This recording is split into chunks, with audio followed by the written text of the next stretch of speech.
Present us, O Lord, in all our doings with thy most gracious favor, and further us with thy continued help, that in all our works begun and continued and ended in thee, we may glorify thy holy name, and finally, by thy mercy, attain everlasting life. Amen.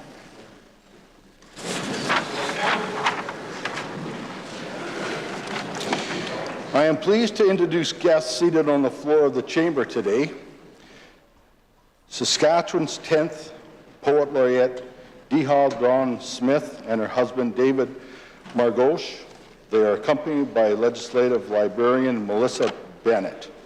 Dee lives with her husband, Dave, who is a writer on Treaty 6 territory on the remnants of her family farm west of Saskatoon, where she runs, gardens, quilts, and grows orchids. She writes award-winning poetry, novels, short stories, and essays, which are sometimes influenced by her background as a chef and local foods advocate. She served as a mentor, as an editor, and as the Saskatoon Public Library's 35th writer-in-residence. She earned her MFA in writing and MA in English at the University of Saskatchewan. Dee taught creative writing at St. Peter's College in Munster and has taught thousands of people how to cook. She's written 10 books, most recently among the Untamed Poems. A shortlist finalist in the Saskatchewan Book Awards for Poetry Award and City of Saskatoon Award. The Poet Laureate Program is a program of the Saskatchewan Writers Guild.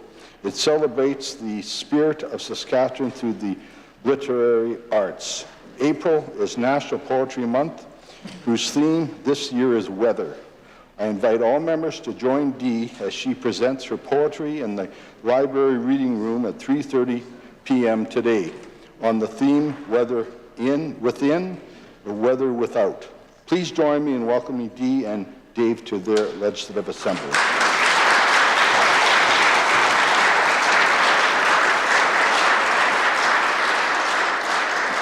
I recognize the provincial secretary. Thank you, Mr. Speaker. I'd ask leave for an extended introduction. Leave has been requested for an extended introduction. Is leave granted? Carried. Mr. Speaker, first up, I'd like to join with you and with the other members in welcoming the Poet Laureate to the Assembly today and encourage people to attend. But, Mr. Speaker, the reason that I'm on my feet is for an introduction regarding the 2023 Saskatchewan Volunteer Medals. These medals were presented earlier today by the Lieutenant Governor. Some of the medal recipients are in the House today, not all of them, but I would like to certainly read their names into the record. I understand that there will be some further particulars given either in another member statement or further introduction. But some of the ones, and I will list all of them, Justina Jo Custed, Suzanne Eisler, Major Brad Racina, Jim Miko, Douglas Osborne, Jeanette Tanita, Pat Tim Chatton, Hazel Urbanowski, Dr. Judy White, and Helga Wold. Mr. Speaker, those are people that have generously donated of their time, their work, and expenses for bettering their community in our province, from things as simple as a baking sale to providing massive expertise in agricultural science and other things. These are some of our best, brightest, and some of the ones that we regard as role models for all of ourselves. And I would like, Mr. Speaker, to ask all members to join in welcoming these people to their assembly. I recognize a member from Saskatoon-Meewasin. Mr. Speaker, it's an honor to be on my feet to join with yourself and the member opposite in welcoming all these esteemed guests to their Legislative Assembly. I'm going to start by welcoming Dee as the Saskatchewan Poet Laureate. I was writing down your accomplishments as the Speaker was reading them into the record, and it's a background so unique and so interesting, and I'm really excited to hear from you later today. Here at the Legislative Library.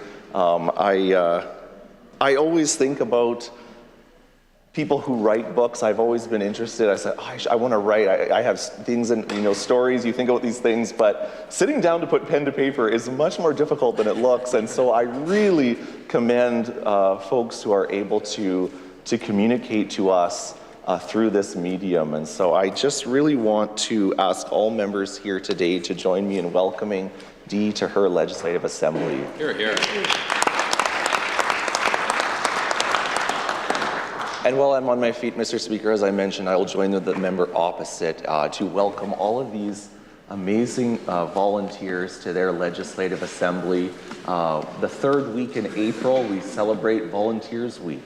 And our province, our country wouldn't be what it is without the countless hours of volunteer work that people like yourselves put into all sorts of different passions and interests, and I just know that on behalf of the official opposition and all the members in this assembly, we thank you so much for the work that you do in your communities, and we'll be celebrating you today, as I hear in future member statements.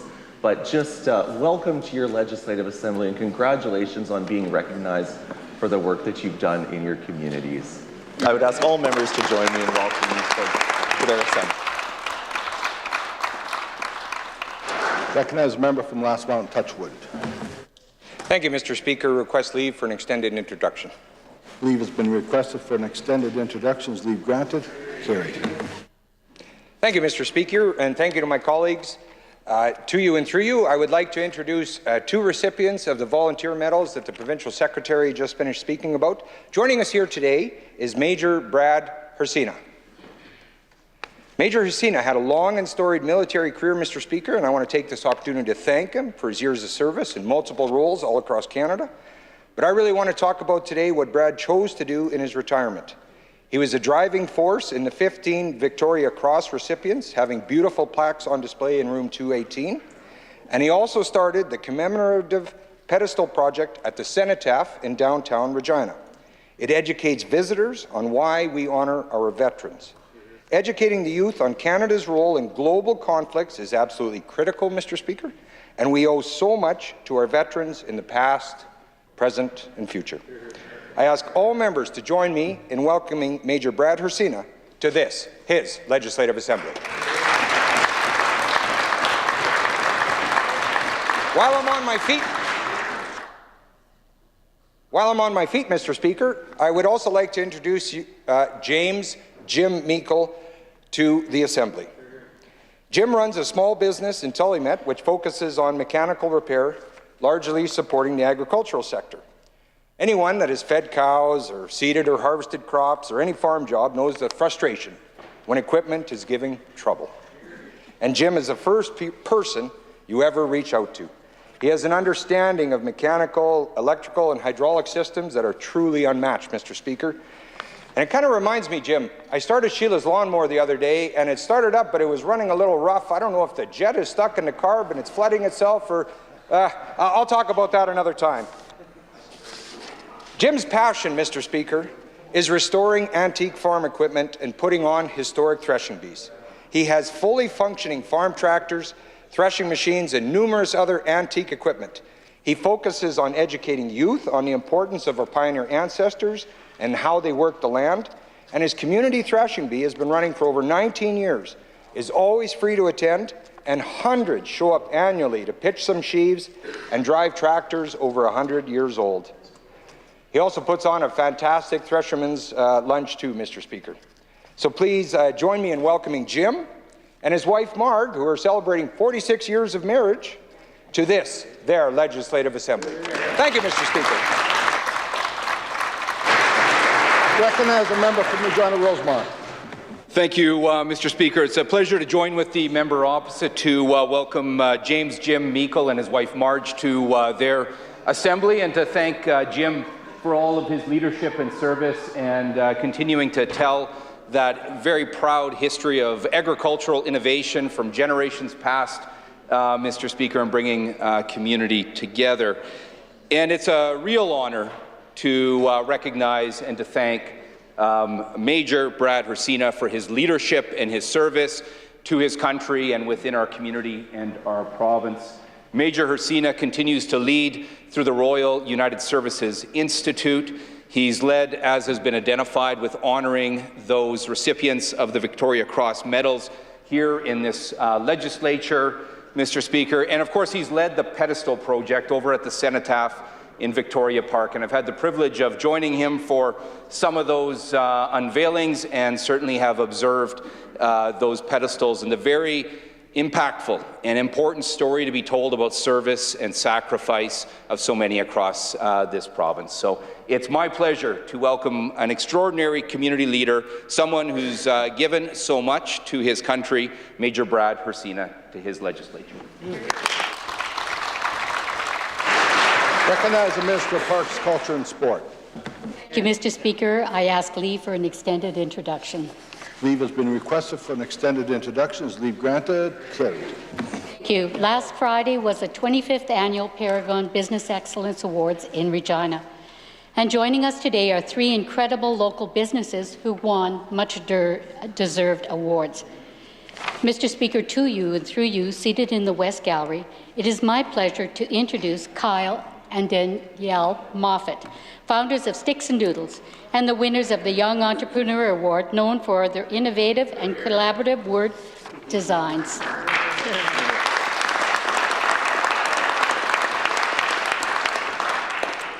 Seated in the West Gallery is Sylvia Kreutzer, owner of Over the Hill Orchards and Winery, winner of the Customer Service Excellence Award for their unique and authentic culinary and winery experiences. Also seated in the West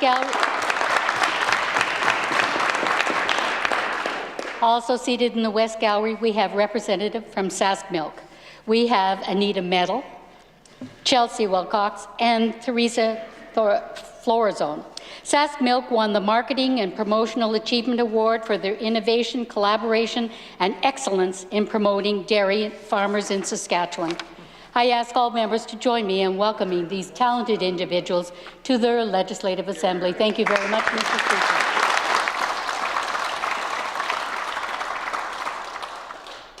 Recognize a member from Regina University. Thank you very much, Mr. Speaker. To and through you, I'd like to join with the minister opposite in welcoming these distinguished now winners of the Paragon Awards last Friday. I was lucky to attend with a member from Walsh Acres, as well as the Premier and several other members opposite, to help celebrate this 25th anniversary of the Paragon Awards. Hard to imagine Regina without them, and what a celebration it was. And we see this represented up in the gallery with just some of the absolute best that Saskatchewan has to offer, from Kyle and Danelle, just like good, earnest, brick and mortar mom and pop shop entrepreneurs, starting from, I think, Kyle, you said from a basement, building up to just an extraordinary national business that we're so proud is here in Regina. And thank you for what you do as entrepreneurs and also for leading with your values and the important advocacy work that you do around entrepreneurship and around mental health as well. I want to recognize you especially for that. It does not go unseen and it does not go unvalued in the community. And also to Over the Hills Orchard with Sylvia, just absolutely fantastic. I've had the privilege of attending some dinners out there, and I'm so thankful you are here in our broader Regina community and pitching in and doing your part to just make this an extraordinary part of the world to live in and to show off to people who come and visit us here. So thank you for the hard work and the thousands of trees that you planted, the ones that you killed, and the ones that have continued to thrive. And all of our best for the work going forward, and as well just the extraordinary team at Sask Milk. I know you have a lot of fans in this assembly, from dairy farmers like the member from Lumsden Morse to small cheese store owners like myself. Thank you for the work that you do for so many in this province and for the absolute innovation that you've shown in the fields. I'd like to, on behalf of the official opposition, extend my congratulations to the folks here, as well as all winners and nominees tonight, Mr. Speaker. And while I'm on my feet, I'd also like to take a moment to recognize the wonderful people from the Mechanical Contractors Association seated in your gallery who are here just doing some incredibly vigorous and mature advocacy work for their organization and their interests here in the province, Mr. Speaker. So on behalf of the official opposition, I'd like to ask all members to join me in welcoming these fine folks to their assembly. Hear, hear. Recognize the member from Lumsden Morse. Thank you, Mr. Speaker. And the member from Lumsden Morse would like to send his personal greetings to three indeed friends across in the West Gallery. Members of the staff at Sask Milk, who have had the privilege of working with for a very, very long time, and count them as very, very close friends. Teresa Florzone, I don't know well yet, but I know I will, because she's only in day 7 of her new role as the Executive Director at Sask Milk. So welcome. You have a tremendous team to work with. I know that firsthand. And Anita Medal, Marketing Manager, and one of the most gracious hosts that you will ever meet. Her joy is complete when she is serving, and she serves well. And if Anita doesn't know you, you haven't lived in Saskatchewan long enough. She will know you. And working alongside her as well as a marketing specialist, Chelsea Wilcoxon, working in social media, events, the school milk program. The list could go on, but one that I'm really proud of as well is the Saskatchewan High School Athletic Association, a very, very long time involvement. The producers of this province, all 147 of them, are very, very happy to be able to support such a worthwhile organization. Thank you for being here in this your legislature, and welcome on behalf of me. Recognize a member from Regina Elphinstone Centre.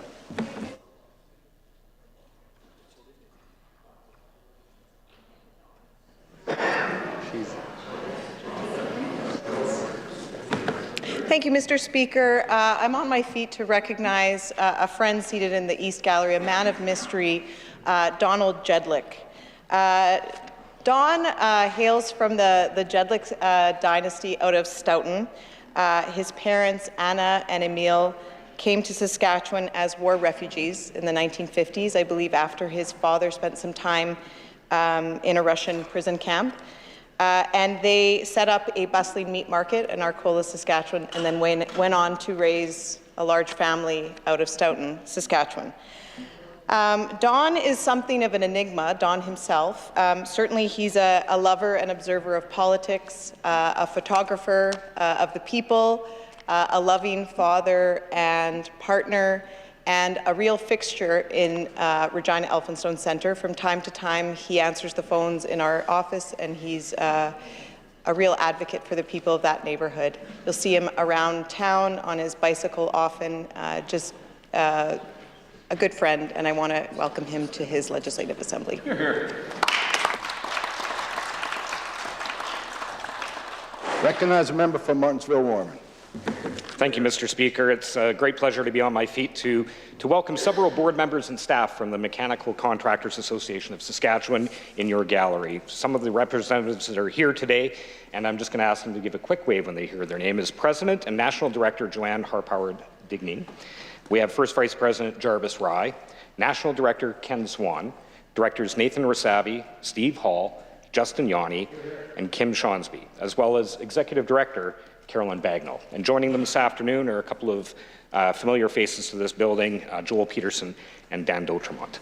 MCAS is the voice of the plumbing, heating, refrigeration, steam fitting, pipe fitting, and sheet metal trades here in Saskatchewan, and members benefit from industry advocacy, networking events, education, as well as other member services. The companies that MCAS represents do great work across our province, and it truly is a pleasure to have them with us today. The representatives that are here this afternoon have had a busy day meeting with MLAs, and we're looking forward to joining them later on this afternoon for another visit, as well as some more dialogue. So at this time, I'd like to ask all members of this Assembly to join me in welcoming our guests from MCAS this afternoon to their Legislative Assembly.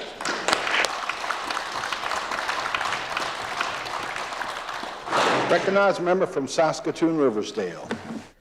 Well, thank you, Mr. Speaker. To you and through you, I just want to single one out of there, which is Ken Swan. And I've known Ken since high school. That's 3 or 4 years ago. But Ken also lives in my constituency, just a few blocks from myself. And his smile and his attitude and what he gives back to the community over and over again is nothing short of amazing. He's worked with Scouts for, I think, a little over 15 years in Montgomery, and as well as personally and with his business, just giving back to the community. So please, everybody join me in welcoming Ken to his legislative session. Recognize the Minister of Education. Thank you, Mr. Speaker. Mr. Speaker, I'd like to take the opportunity to introduce another member of the MCAS cast of characters today, and that's Jarvis Rye out of North Battleford. Jarvis and his wife, Glenda, do an incredible job in our community, not only by running a very successful business, Luck Plumbing and Heating, and employing numerous people in our community and our wider region as well, but, Mr. Speaker, they are very involved, whether that be in the Rotary Club or whether that be giving back to the numerous organizations that we have that doing incredible work in the Battlefords. So I'd like to thank Jarvis for being here as part of the MCAS delegation, and I'd ask all members to join me in welcoming him to his legislature.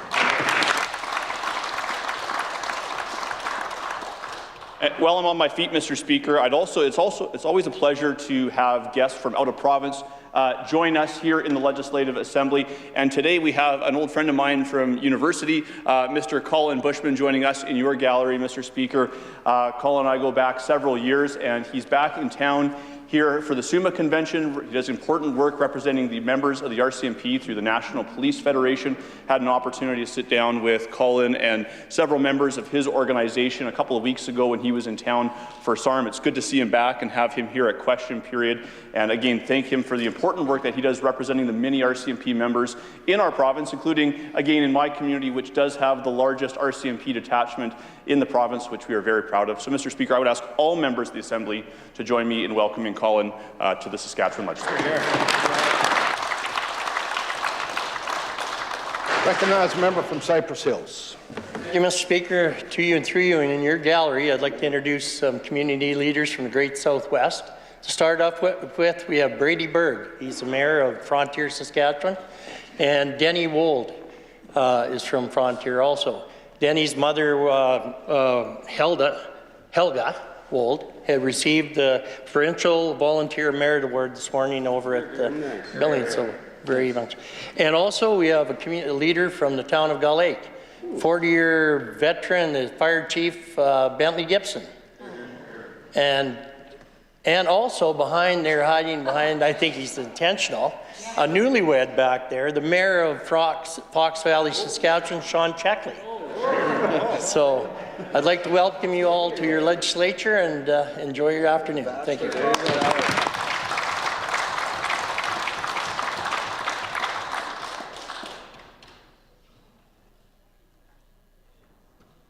Recognize a member from Saskatoon, Churchill Wildwood. Thank you, Mr. Speaker. To you and through you and to all members of this Assembly, I'd like to join with the Minister of Parks, Culture and Sport and welcome Kyle Moffat to his Legislative Assembly. Kyle and I have someone in common through work experience. His dad, Wade Moffat, and I worked together at CTV Saskatoon for many years, starting in creative services together. So we're Facebook friends, and I'm able to follow his family's activities and his work activities through social media. So welcome, Kyle, to your Legislative Assembly.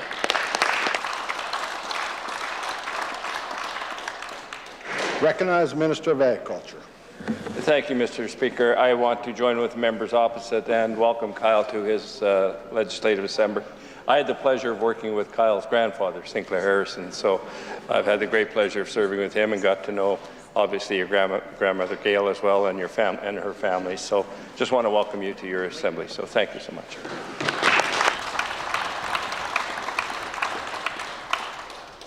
Presenting petitions, I recognize the member from Saskatoon Centre.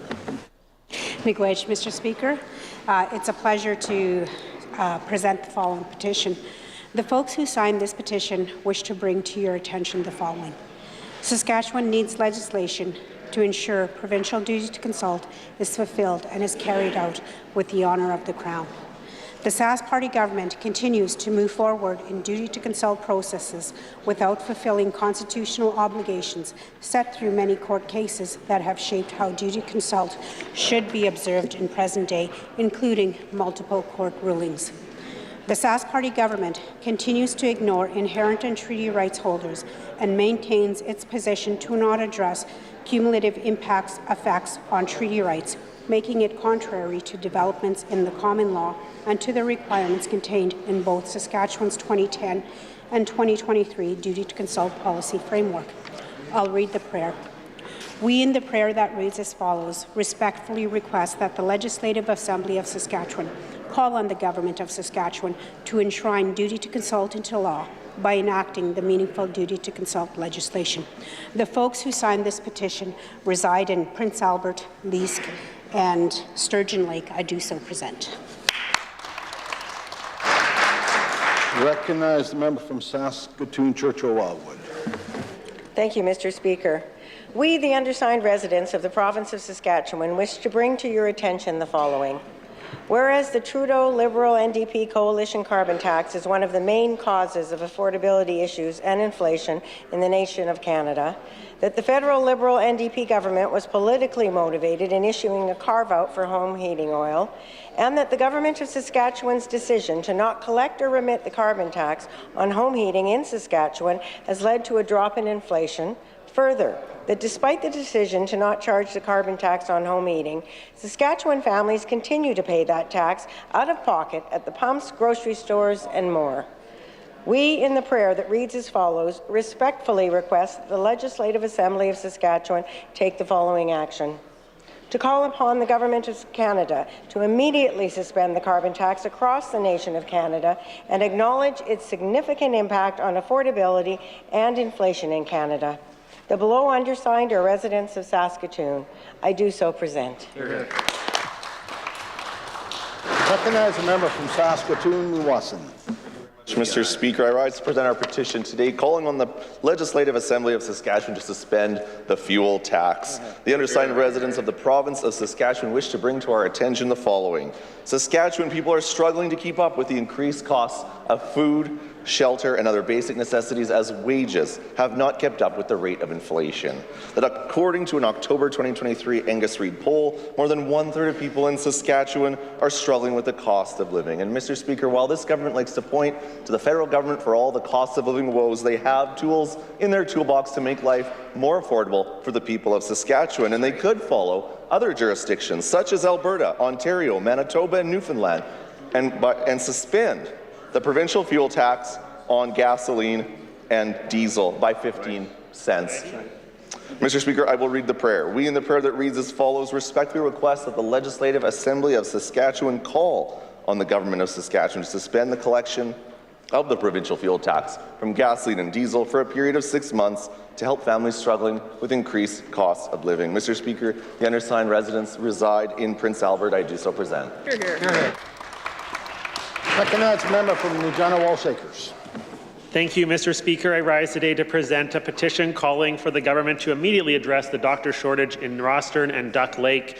The undersigned residents would like to bring to our attention the following, that emergency services at the Rostern Hospital continue to experience closures due to a shortage of doctors, that without emergency services, the communities of Duck Lake, Rostern, and the surrounding rurals are forced to travel to Saskatoon or Prince Albert for care, that the shortage of doctors is impacting local clinics and long-term care homes, with some unable to provide the level of care that they have historically been able to provide, and that nearly 1,000 people in Duck Lake, Rostern, and the surrounding area are without a family doctor. I'll read the prayer. We, in the prayer that reads as follows, respectfully request the Legislative Assembly of Saskatchewan call on the Government of Saskatchewan to immediately recruit and retain doctors to provide adequate and accessible health care to Rostern, Duck Lake, and the surrounding areas. Mr. Speaker, the signatories today reside in Bellevue and Duck Lake. I do so present. Reading and receiving petitions, statements by members. I recognize the member from Regina Coronation Park. Thank you, Mr. Speaker. I rise today in honor of an important organization in Regina, White Pony Lodge. White Pony Lodge is one of the non-profit organizations. It works to keep Regina North Central neighborhoods safe. They patrol the area on Friday and Saturday night. They pick up dangerous items and offer help and support to those who need it. Volunteers and staff carries out first aid kit and naloxone. They also handed out food, water, and warm clothes to the folks in need. At the end of January, the member of Washacre and I got a chance to spend an evening with patrolling with them. We went with the volunteers from Pony Lodge and the University of Regina Restorative Justice Club. Mr. Speaker, the care and patience that these people have in their communities is truly inspiring. The work they do is much needed and much appreciated. It's to ensure that Regina North Central is a place of safety, safe care, and stability. Mr. Speaker, I invite all members in this Assembly to join me in recognizing the White Pony Lodge and amazing and life-saving works it does within the community. Thank you. Recognize a member from Carrot River Valley. Thank you, Mr. Speaker.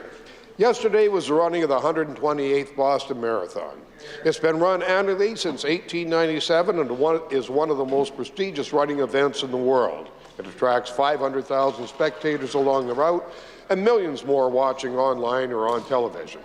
Mr. Speaker, this is a grueling race, 26.2 miles up and down hills, and depending on weather, it can be extremely hot or cold. To top it off, you have to jockey your way around 30,000 other competitors. Now, you don't just wake up one morning and say, I want to run this race. You have to qualify in a sanctioned event, and the Queen City Marathon is one of them. We have a person right here from Regina who did just that. Morgan Bradshaw, my son, or as I like to say, my little boy, who is well known in this building, qualified, and it has been a dream of his for a long time to run the Boston Marathon. His time was 3 hours and 4 seconds. Wow. In the 18 to 39 male group, he finished 1,895th place out of 4,985 competitors. That is great. I would ask all members to join me in congratulating Morgan on this amazing accomplishment. Thank you, Mr. Speaker. Recognize the member from Regina Walsh Acres. Thank you, Mr. Speaker. It's my honour to rise today to recognize a constituent of mine in Regina Walsh Acres, Roxanne Gallagher. Roxanne has created a unique gathering spot on her front yard through both her love of gardening and doing puzzles. Upon retirement in 2018 from professional life as a registered nurse, Roxanne decided to establish a little free library on her front lawn. But instead of books, it's for puzzles. With the help of her husband's handiwork, an impressive wooden grain elevator from the town of Puzzleville was built to display all types of puzzles. Puzzleville is open 24 hours a day, every day of the year, and everything is free to take. There is even a geocache hidden there as well. Roxanne uses the motto, take, give and take, or just donate. Puzzle donations are welcome for both children and adults, and this has created a real sense of community and sharing. Many folks have told Roxanne that this was a lifeline for them during the pandemic, and I can attest whenever I am on her street, people are always stopping by and checking out the puzzles. I ask all members of this Legislative Assembly to congratulate Roxanne Gallagher for her contributions to building community with a simple idea like a puzzle box and providing others with a reason to think inside the box. Recognize a member from Martensville-Warman. Thank you, Mr. Speaker. We're joined today by the Mechanical Contractors Association of Saskatchewan, or MCAS, to this Assembly. MCAS, comprising dedicated professionals and businesses, play a vital role in our province's mechanical contracting industry. They represent many, many companies committed to excellence and innovation in mechanical contracting services across Saskatchewan. Their organization has a long and distinguished record of worthwhile service in Saskatchewan, having grown out of the Saskatchewan Association of Sanitary and Heating Engineers in 1919. And in fact, in 2019, the organization celebrated its 100th anniversary. Throughout this day, the MCAS board is engaged in meaningful discussions with MLAs, deputy ministers, government officials, highlighting their contributions to Saskatchewan's infrastructure and economy. This evening, they extend an invitation to all for a reception in room 218. The partnership between the government and organizations like MCAS has become increasingly crucial. As we embark on the journey outlined in the recent budget and growth plan, it is the expertise and ingenuity of MCAS that will serve as the foundation for our collective success. Their contributions in planning, designing, and executing vital infrastructure projects are fundamental to our province's continued growth and prosperity. I ask all members to join me in recognizing the invaluable contributions of the Mechanical Contractors Association of Saskatchewan and in extending our best wishes for a successful day here at the Legislature. Thank you. Recognize a member from Last Mountain Touchwood. Thank you, Mr. Speaker. Volunteers play an essential role in our communities, and countless organizations across Saskatchewan rely on these selfless individuals to support important causes. In recognition of their contributions, the Government of Saskatchewan established a declaration in 1995 to honour outstanding members of the province's volunteer sector. Any Canadian citizen who is a long-term resident of Saskatchewan is eligible for nomination for the Saskatchewan Volunteer Medal. Volunteers are especially vital in rural Saskatchewan, as many organizations would not exist without their hard work and dedication. Fire departments, youth sports teams, community fairs, festivals, and more depends on volunteers to keep running. Did you know, Mr. Speaker, Saskatchewan has the highest rate of volunteerism in Canada? This is a testament to the generosity, care, and hard work of its people. This morning, the 2023 presentation of the Saskatchewan Volunteer Medals was held by His Honour, the Lieutenant Governor, at Government House. I was very excited to attend, along with the Premier, yourself, Mr. Speaker, and many other colleagues. The 2023 recipients are as follows: Joe Custed, Suzanne Eisler, Brad Hersina, Douglas Osborne, Jeanette Tanita, Pat Tinchadden, Hazel Urbanowski, Dr. Judy White, Helga Wold, and Jim Meikle. Thank them for all of their service to this province. Thank you, Mr. Speaker. Recognize a member from Regina Rossdale. Thank you very much, Mr. Speaker. On Friday, members of the Regina business community gathered at the Connexus Arts Centre to recognize leaders in their community. The 25th Regina and District Annual Paragon Awards. A new award, the Community Service Leadership Award, was presented by the Premier to Michelle Al-Khatib for her exceptional leadership in volunteering. The Young Entrepreneur Award went to Sticks and Doodles, a craft company founded by Kyle and Danielle Moffat. Redhead Equipment was awarded the Community Involvement Award for their exceptional service to the Regina community. The Community Alliance Award for Small Business was presented to the Hospitals of Regina Foundation for their work in organizing the very popular Evening in Greece fundraising event. The Community Alliance Award for Large Business was awarded to Fries Tallman Lumber for their work in organizing a night to remember. Customer Service Award went to Over the Hill Orchards and Winery. Marketing and Promotional Achievement went to Sask Milk. Diversity and Inclusion Award went to the good folks at ProMetal Industries. And the Environmental Achievement Award went to Rethink BioClean, an Indigenous-run company. And finally, the Business of the Year Awards were awarded to Wascana Flower Shop and Fries Tallman Lumber. Congratulations to all the award winners on the recognition, and thank you to all the Regina businesses who make this a great place to live. Recognize a member from Saskatoon, Willow Grove. Thank you, Mr. Speaker. As my colleagues have already pointed out, it is indeed a great day in Saskatchewan. And much to the opposition's disappointment, inflation continues to decrease in our province. But the same can't be said for the rest of Canada. The national inflation rate is up from 2.8% in February to 2.9% in March. But here in Saskatchewan, our economic policies are paying off. Inflation dropped again from 1.7% in February to 1.5% in March. In our two major cities, in Saskatoon, we saw inflation drop from 2.1% to 1.8%, and Regina dropped from 2% to 1.9%. Mr. Speaker, our decision not to remit the Trudeau NDP carbon tax on home heating is contributing to this reduction in inflation. Just a few days ago, we saw the federal leader of the NDP, Jagmeet Singh, backpedal on his support for the carbon tax, only to backpedal again to support it. This is no different from the opposition here in Saskatchewan, who sometimes support the carbon tax and sometimes don't. When will the NDP get their story straight? It has often been said in this House that the best predictor of future behaviour is past behaviour. In that case, Saskatchewan people can expect the NDP to continue flip-flopping on their carbon tax position.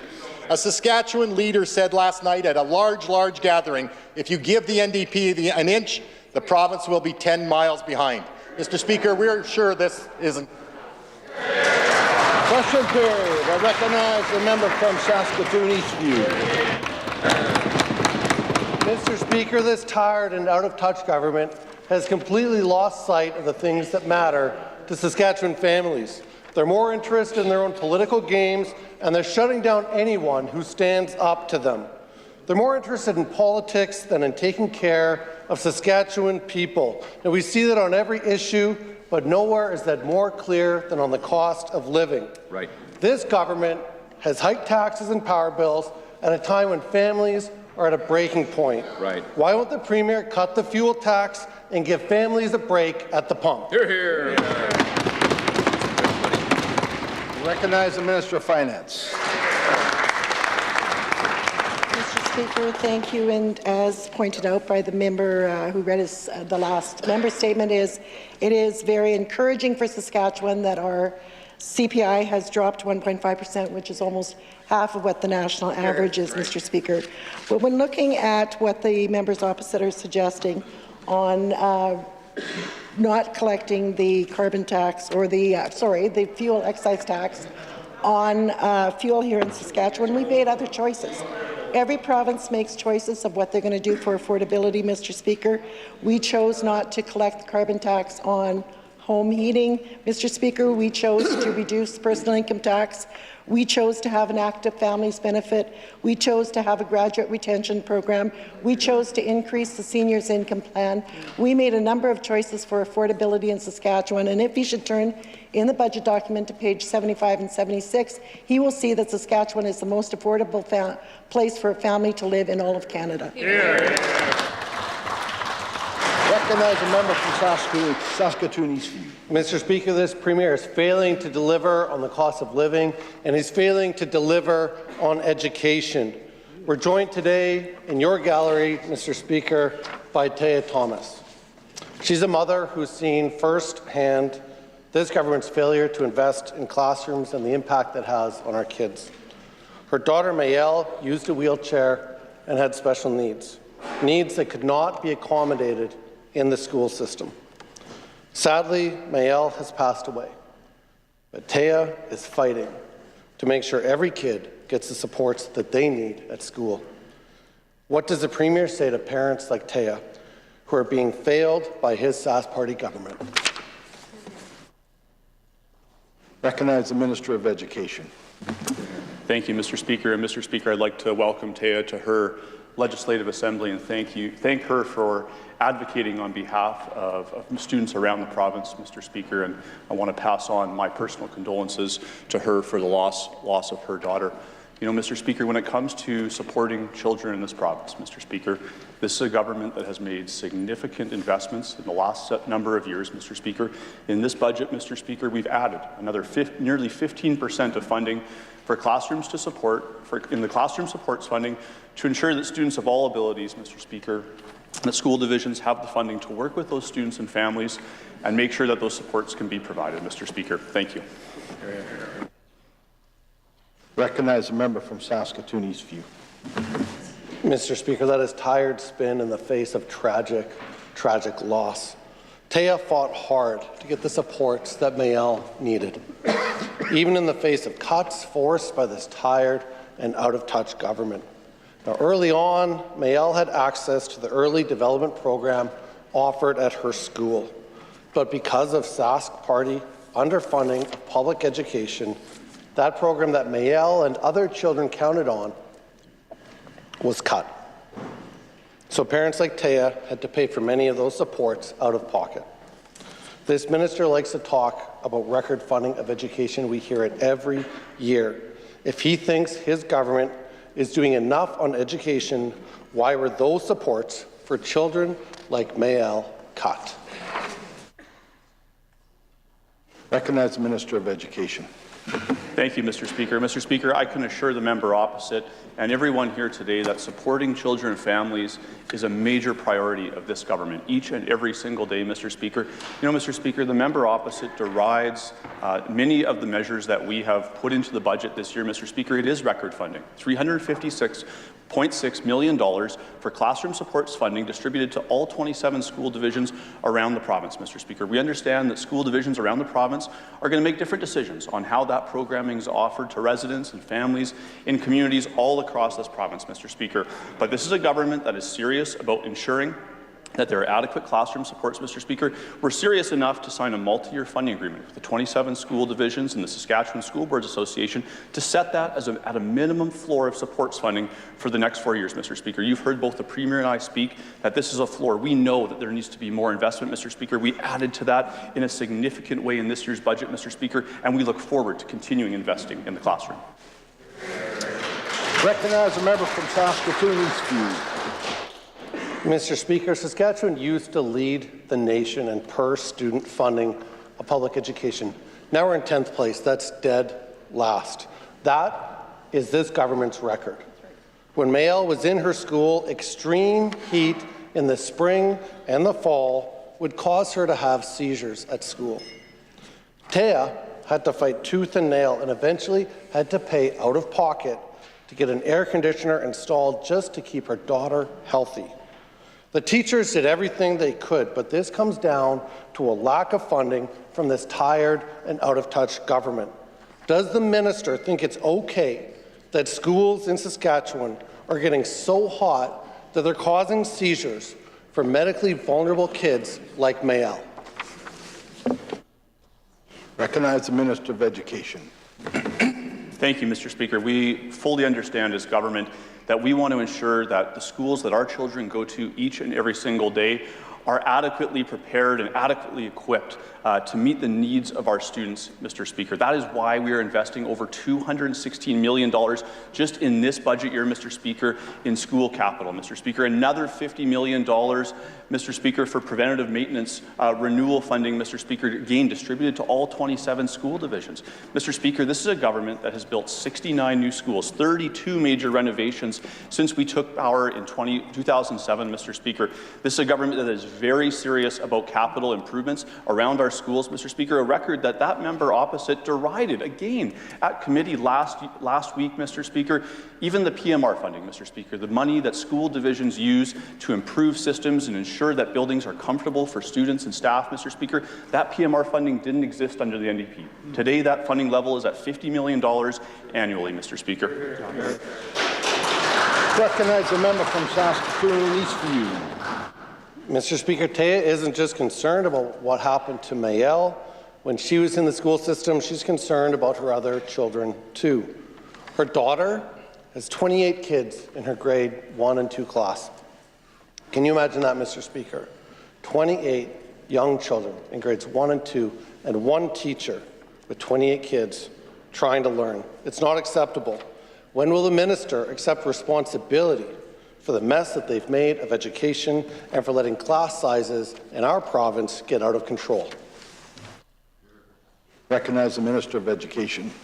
Thank you, Mr. Speaker. And Mr. Speaker, I'd like to thank Taya again for continuing to speak on behalf of her children in this province, Mr. Speaker, as well as the children all over the province, the nearly 200,000 kids that attend pre-K to 12 school around this province, Mr. Speaker. I'd be happy to meet with Taya after question period to further discuss her concerns and to work with her on how we can address the specific situation that she is concerned about, Mr. Speaker. But when it comes to addressing the size of our classrooms in this province, Mr. Speaker, as I answered in my last question, we are making significant capital investments, Mr. Speaker. Again, since 2007, 69 new schools, 32 major renovation projects, Mr. Speaker, numerous minor capital projects all around the province, not to mention additional dollars announced just a couple months ago for more relocatable classrooms to address significant growth that we're seeing in our two major cities, Mr. Speaker, as well as a number of communities seeing significant growth around the province, Mr. Speaker. We know that these are challenges, Mr. Speaker. These are challenges,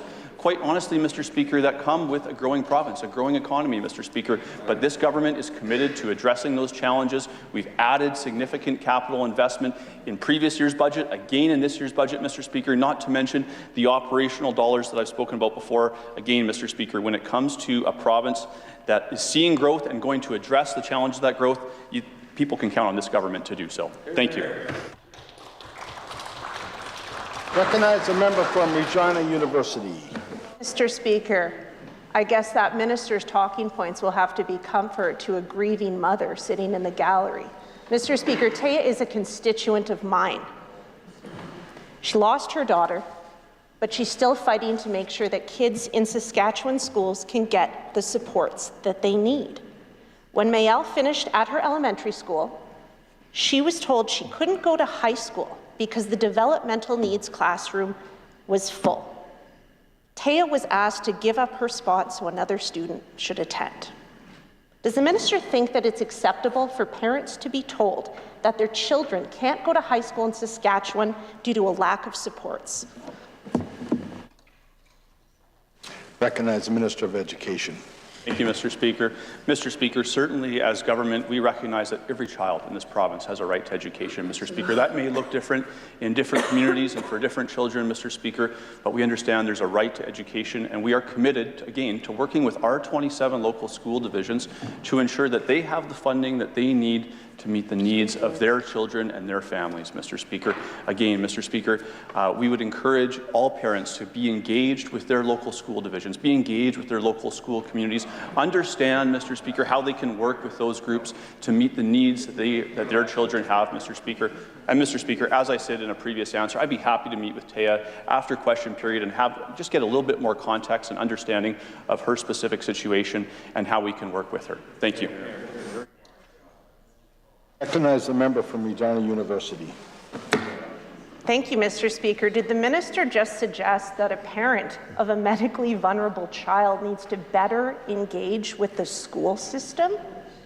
Clearly, Mr. Speaker, the member has not had very many interactions with parents with medically vulnerable children advocating for them in Saskatchewan schools. The lack of support for children with special needs here in Saskatchewan is appalling. Mayel should have had those supports in school, Mr. Speaker, but those supports were cut.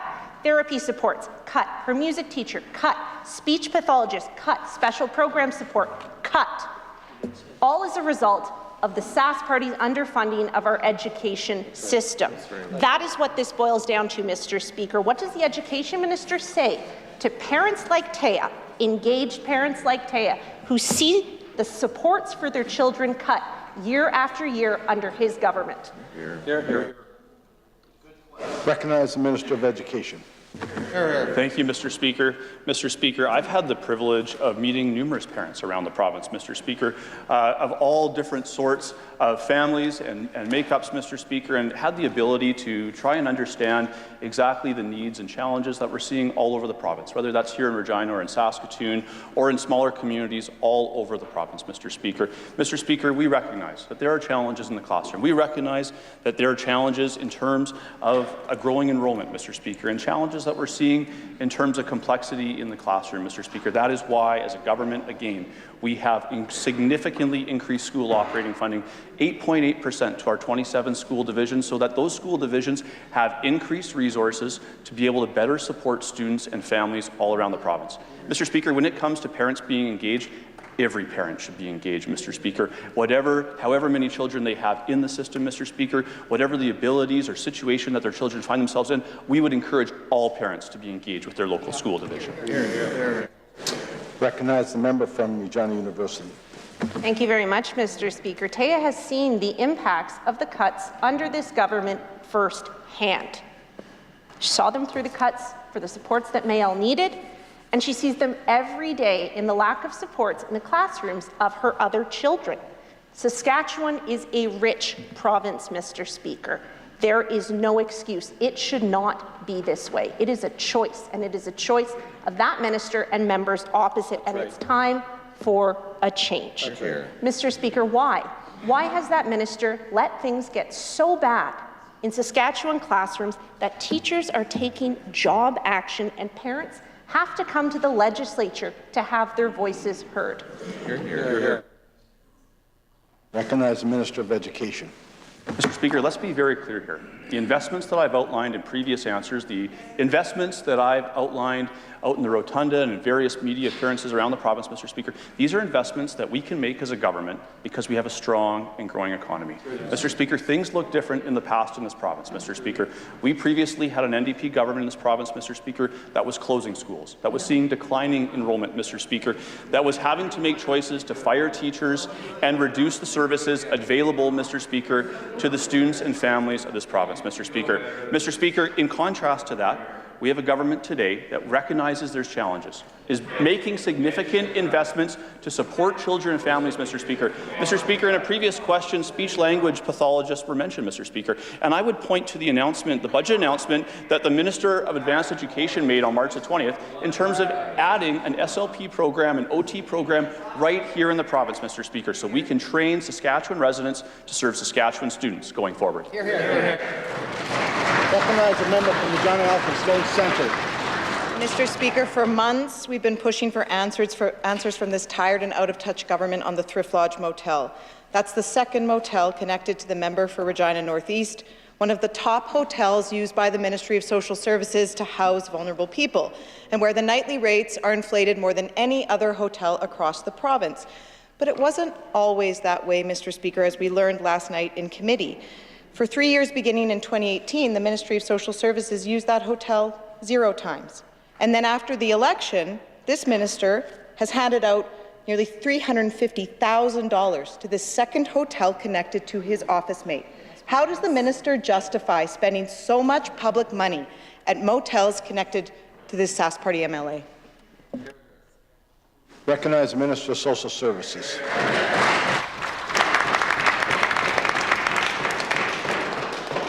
Speaker, myself and the ministry appeared in estimates last night for quite a long time. Again, tonight, Mr. Speaker, look forward to that.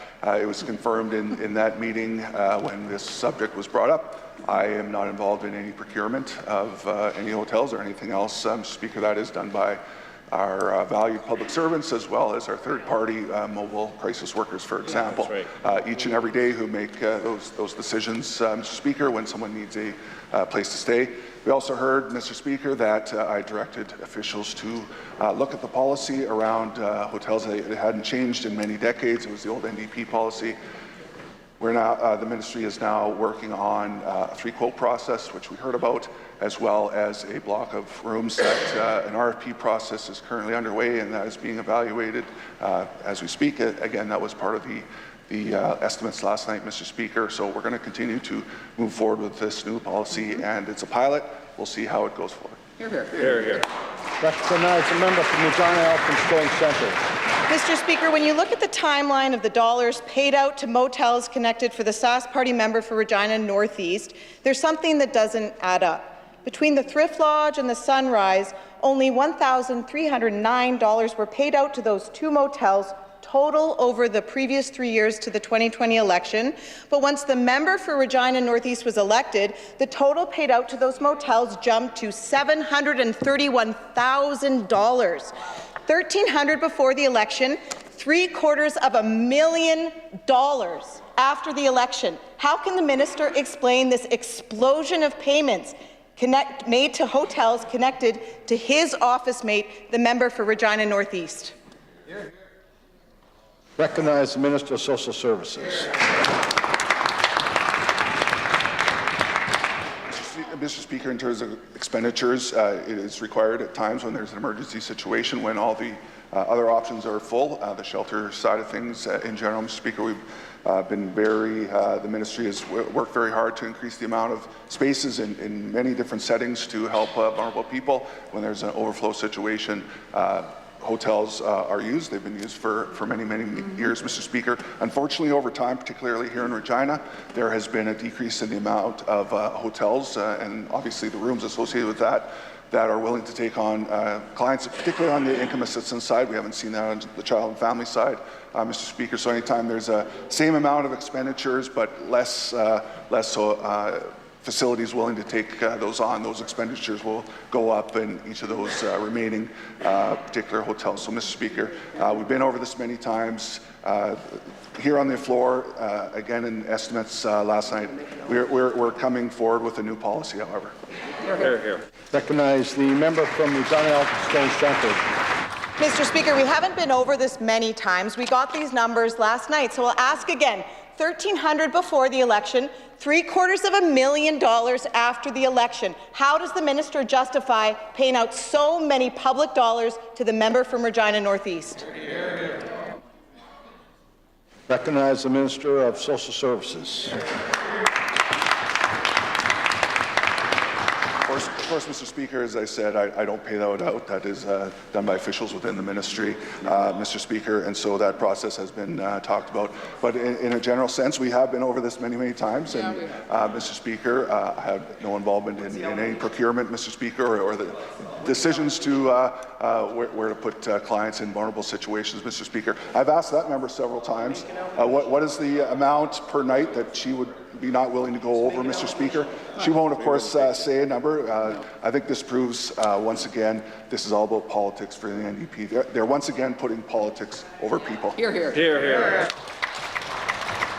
Recognize the member from Regina Elphinstone Centre.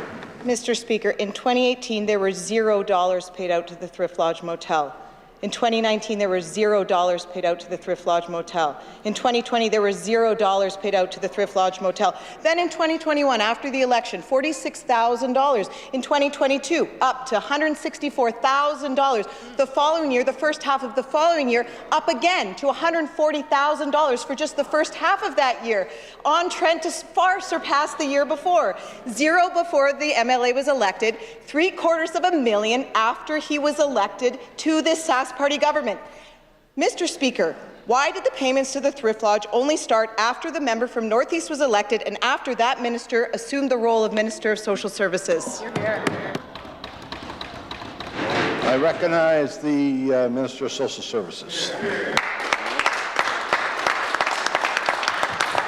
Once again, Mr. Speaker, unfortunate the member is choosing to play gutter politics here in the Assembly. Mr. Speaker, I've answered this question many times before, asked and answered, Mr. Speaker.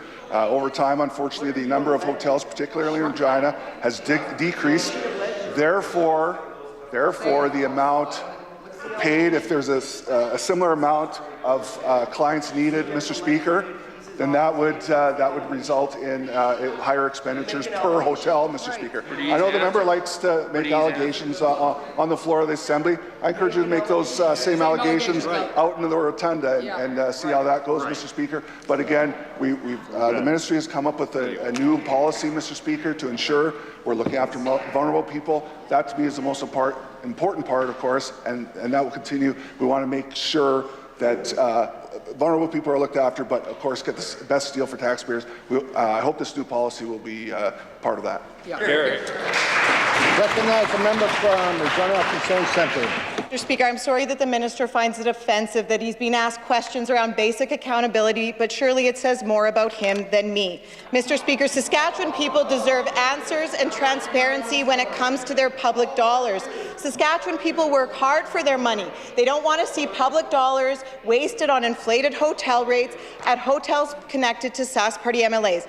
They want their dollars going to classroom supports for kids like Mayel, or to highways, or to sustainable housing, Mr. Speaker, or to literally anything other than businesses connected to Sask Party MLAs. How does the minister justify spending $750,000 to hotels connected to Sask Party MLA when there are so many other needs in this province going unmet today?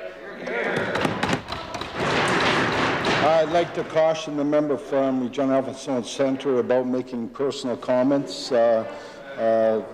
Just take that into account. I recognize the Minister of Social Services.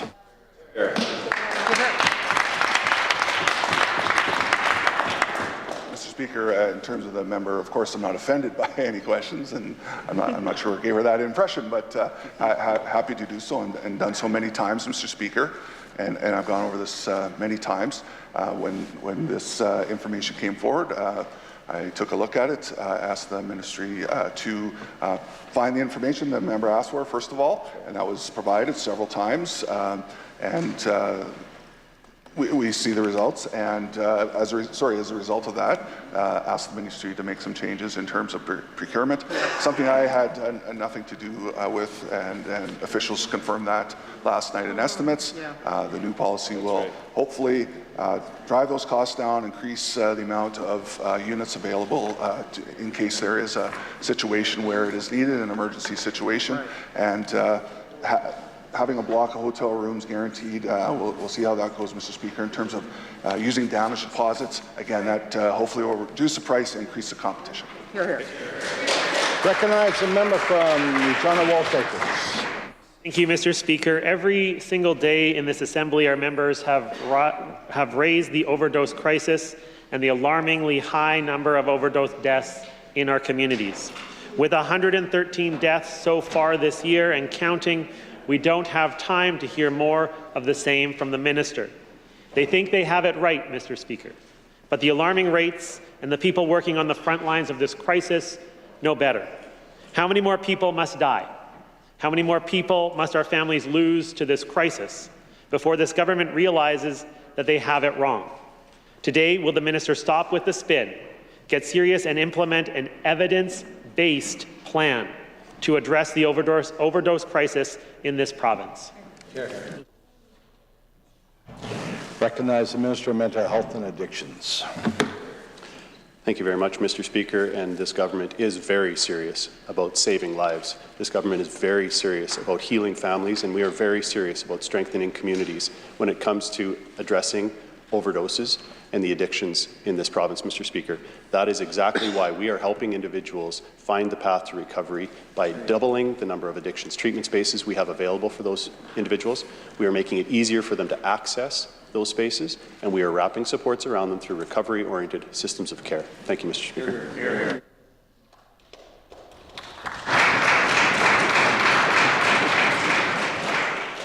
Ministerial statements. Introduction of bills, presenting reports by standing and special committees. I recognize the chair of the Standing Committee on Intergovernmental Affairs and Justice. Mr. Speaker, I'm instructed by the Standing Committee on Intergovernmental Affairs and Justice to report Bill number 149, the Franchise Disclosure Act, with amendment. When shall this bill be considered in Committee of the Whole on Bills? I recognize the Minister of Justice and Attorney General. Thank you, Mr. Speaker. I request leave to waive consideration in Committee of the Whole of the bill on this bill, and that the bill and its amendments be now read the third time. The Minister has requested leave to waive consideration in Committee of the Whole on Bill number 149, the Franchise Disclosure Act, and that the bill and its amendments be now read the third time. Is leave granted? When shall amendments be read a first time? I recognize the minister. Move that the amendments be now read a first and second time, Mr. Speaker. It has been moved by the minister that the amendments be now read a first and second time. Is it the pleasure of the Assembly to adopt the motion? Carried. First and second reading of the amendments. The minister may proceed to move third reading. I recognize the minister. Thank you. I move that the bill be now read the third time and passed under its title.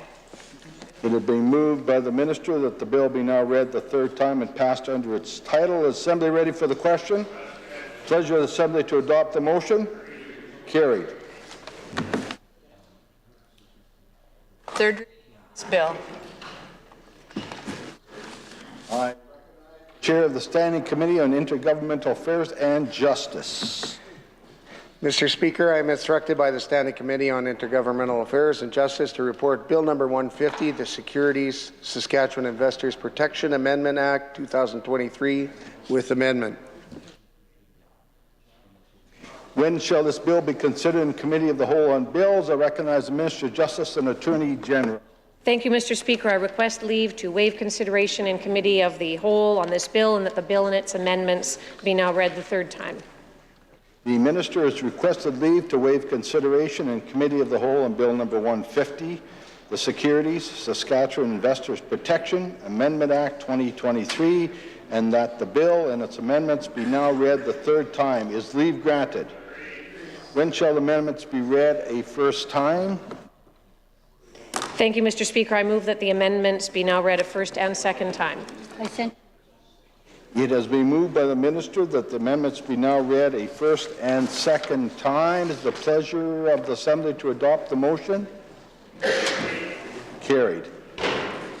First and second reading of the amendments. The minister may proceed to move third reading. Thank you, Mr. Speaker. I move that the bill be now read the third time and passed under its title. It has been moved by the minister that the bill be now read the third time and passed under its title. Is the Assembly ready for the question? The pleasure of the Assembly to adopt the motion? Carried. Third reading of this bill. I recognize the Chair of the Standing Committee on Intergovernmental Affairs and Justice. Mr. Speaker, I am instructed by the Standing Committee on Intergovernmental Affairs and Justice to report Bill number 152, the Protection of from Human Trafficking Coerced Debts Amendment Act 2023 with amendment. When shall this bill be considered in Committee of the Whole on Bills? I recognize the Minister of Justice and Attorney General. Thank you, Mr. Speaker. I request leave to waive consideration in Committee of the Whole on this bill and that the bill and its amendments be now read the third time. The minister has requested leave to waive consideration in Committee of the Whole on Bill number 152, the Protection from Human Trafficking Coerced Debts Amendment Act 2023, and that the bill and its amendments be now read the third time. Is leave granted? When shall the amendments be read a first time? Thank you, Mr. Speaker. I move that the amendments be now read a first and second time. It has been moved by the minister that amendments be now read a first and second time. Is the pleasure of the Assembly to adopt the motion? Carried. First and second reading of the amendments. The minister may proceed to move. Thank you, Mr. Speaker. I move that the bill be now read the third time and passed under its title. It has been moved by the minister that the bill be now read the third time and passed under its title. Assembly ready for the question? Pleasure of the Assembly to adopt the motion? Carried. Third reading of this bill.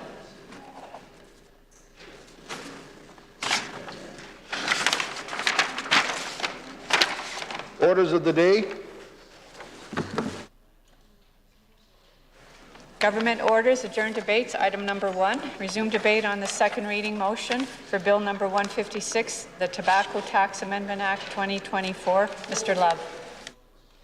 I recognize the member from Regina Wallshakers. Thank you, Mr. Speaker. It's a privilege to rise today to enter into debate on Bill number 156, the Tobacco Tax Amendment Act 2024. Looking at the bill and summarizing briefly, the government is looking at anyone who's selling tobacco that they need a license to do so, whether that's retail, wholesale, resale, or anywhere else. Selling tobacco without a license, if you are doing so, will have their stock seized. If the license has expired, you will have your stock seized, and a number of other scenarios, and also changing enforcement officers being renamed to revenue investigators for reasons. As a former teacher, Mr. Speaker, I think always a good idea to regulate tobacco, to regulate products that are addictive, and if are in the hands of students and young people, can cause serious issues. So it is good to see this act, the amendment here, updating things and helping to regulate the sale of those tobacco products. And it's also good to see, there are federal licensing requirements that are set already for tobacco dealers, and it's always good to standardize those across the provinces, across the country. I think with the rise of vaping products that we're seeing, especially amongst young people, this is something that we have concerns about, and hope that there is regulations, updates coming for vaping products. This is something that we have offered bipartisan support for in making changes to that legislation. I also, I've heard recently about nicotine pouches as being another product that, has that same addictive property, and is a concern to young people who may see this as a healthier alternative or an option that doesn't have the same toxins or such in say a cigarette, but also of concern still, nicotine pouches. So something to put on the radar of the government, and hopefully we can move to regulate some of those products to make sure that we're keeping them out of the hands of children and young adults who shouldn't become addicted to those products. With that, Mr. Speaker, I will move to adjourn debate on Bill 156. Member has moved to adjourn debate. It is a pleasure of the Assembly to adopt the motion. Carried. Government orders adjourn debates. Item number 2, resume debate on the second reading motion for Bill number 157, the Income Tax Amendment Act 2020. Recognize the member from Regina Walsh Acres. Thank you, Mr. Speaker. It's my honor to be up again to speak to Bill number 157, the Income Tax Amendment Act 2024. Obviously, we're seeing the bill's calling for small business tax rate be maintained at 1% for another year, continuing into July 1st of 2025. Maintaining this tax rate for small businesses is really a good decision. We know from talking with a number of small businesses across the province that many small businesses are struggling to just continue existing post-COVID, continuing to make sales and keep a lot of people employed. We know that small businesses are the backbone of the Saskatchewan economy, and it's disappointing to see, in this budget that the government just released a little while ago, that we didn't see any, cost of living relief for regular people or any tax relief for small businesses when they really could have used some of that relief. We've seen the PST be expanded on so many goods by this government over the last 6 years, 7 years, and they have certainly hurt small businesses across this province. I do want to give a special shout out before I adjourn debate on this act. I want to give a shout out to all the accountants out there in this province who, are working so hard. I come from a line of accountants. Both my parents are accountants, and somehow I became a biologist and then a teacher and now a politician. So I have totally gone in the opposite direction. But good people accountants are, and I thank them for all the work that they do to keep businesses running, ensuring that income taxes are filed and all of that good stuff.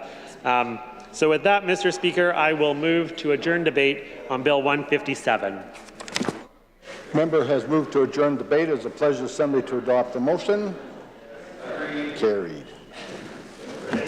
Government orders, adjourn debates. Item number 3, resume debate on the second reading motion for Bill number 158, the Saskatchewan Commercial Innovation Incentive Patent Box Amendment Act 2024. Mr. Berkey. Recognize a member from Regina Rosemont. Thank you, Mr. Speaker. I'll weigh in briefly here today with respect to Bill number 158, the Saskatchewan Commercial Innovation Incentive Patent Box Amendment Act. There's what I understand they're doing here is they're adding an additional year to apply for the tax credit from 7 to 8, Mr. Speaker. Certainly, as the official opposition, and it's our interest to make sure we do all we can to nurture and support innovation in this province, Mr. Speaker, and make sure that those with the ideas and the innovation and those working to commercialize have the supports and structures in place to succeed and to thrive, Mr. Speaker. Our critic will follow up in committee on this front, and through this legislature they've been engaged as the lead on this file.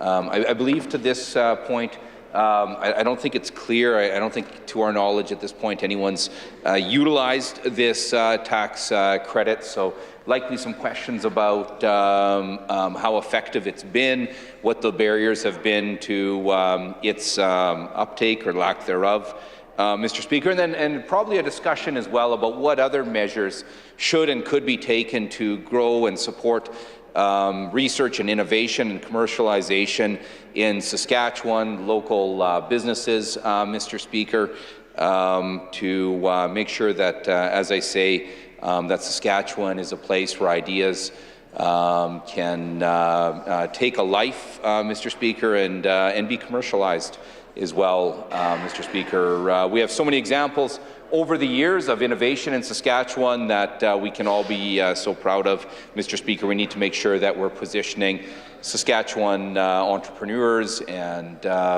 researchers and those on the front lines of innovation to be able to have the supports and structures in place to continue to lead in the ways we have in the past, Mr. Speaker. With that being said, I will move to adjourn debate on Bill number 158. Member has moved to adjourn debate. It is a pleasure of the Assembly to adopt the motion. Carried. Government orders, adjourn debates. Item number 4, resume debate on the second reading motion for Bill number 159, the Revenue and Financial Services Amendment Act 2024. Mr. Berkey. Recognize the member from Regina Walsh Acres. Thank you, Mr. Speaker. I rise today to enter into debate on Bill number 159, the Revenue and Financial Services Amendment Act. I'll be brief on this one, Mr. Speaker. The bill aims to, look at corporations who aren't paying their taxes and finding directors at the time liable, together with the corporation for repayment, including some of the penalties, the assessment, and all of that. All of those things.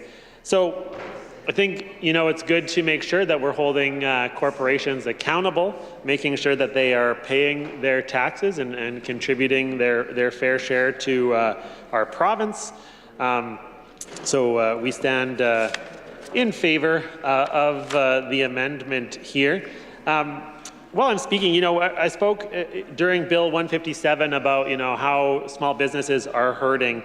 And, when we're talking about revenue in this province, I think it's important to be reminded that the Sask Party wants to establish the Saskatchewan Revenue Agency, a terrible idea that they have concocted at some point in time.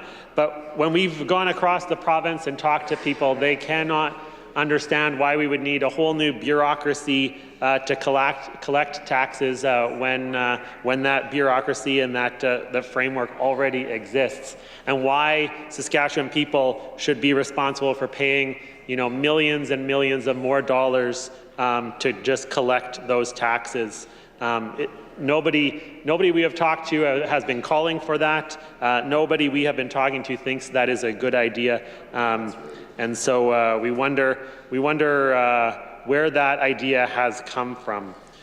So with that, Mr. Speaker, I will move to adjourn debate on Bill 159. Member has moved to adjourn debate. It is a pleasure assembly to adopt the motion. Carried.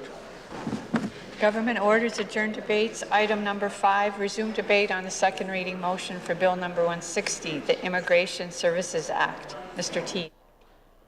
Recognize member from Regina Walsh Acres. Thank you, Mr. Speaker. I promise this will be the last time I'm going to speak today, but it is a pleasure to be up on Bill 160, the Immigration Services Act. It's good to see protections for vulnerable foreign workers.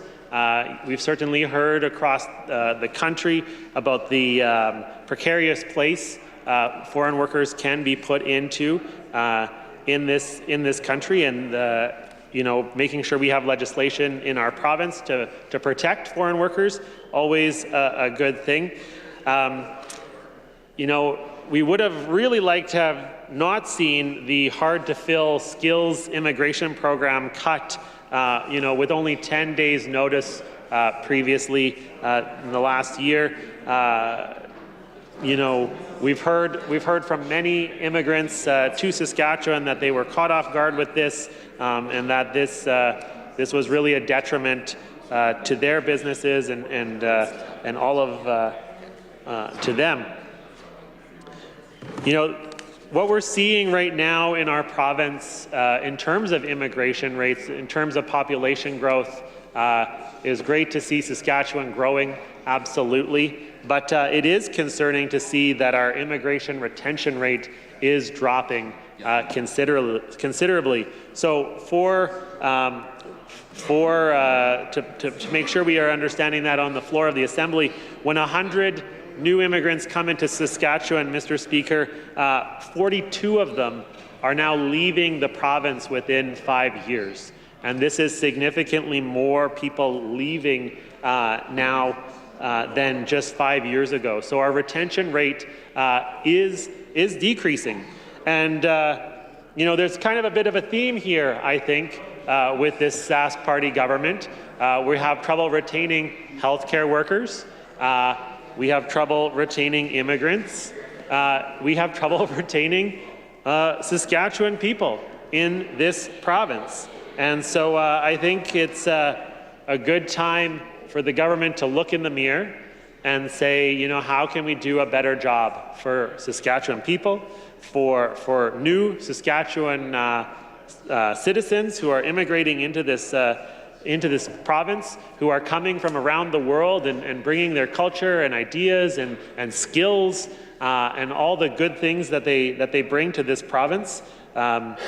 Saskatchewan was built on immigration, and so we are proud to embrace people from around the world to come here, and as Saskatchewan New Democrats, we want to make sure that those people stay here, Mr. Speaker, and right now that doesn't seem to be the case, and I think specifically around the file that I am critic for, rural and remote health, when we're talking about nurses in rural and remote Saskatchewan, we've seen in the last 5-6 years a 21% reduction or loss of nurses, registered nurses in those areas of the province.